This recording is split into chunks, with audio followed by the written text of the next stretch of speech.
గంగిరెద్దుల కులస్తులకు ప్రత్యేక కార్పొరేషన్ ఏర్పాటు చేయాలని అత్యంత వెనుకబడిన తరగతుల నాయకులు ప్రభుత్వాన్ని డిమాండ్ చేశారు. అనకాపల్లి జిల్లా సబ్బవరం మండలంలో సీతారామ కళ్యాణ మండపంలో శనివారం 72వ సంచార జాతుల విముక్తి దినోత్సవ సభను ఘనంగా నిర్వహించారు.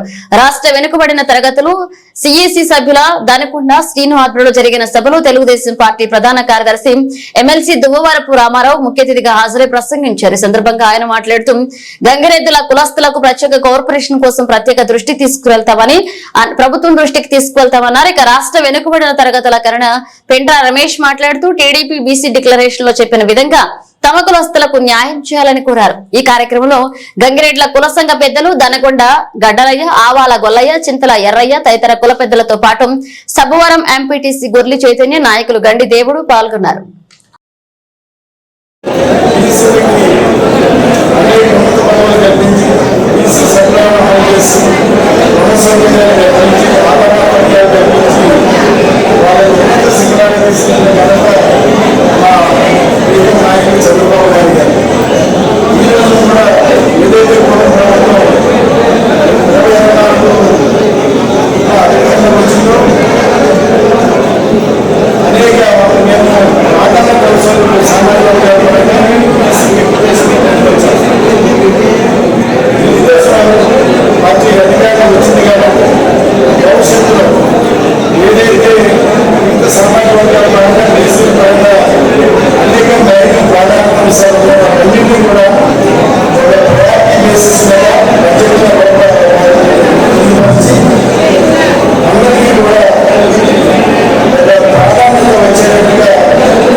సామాన్య కార్యక్రమాలు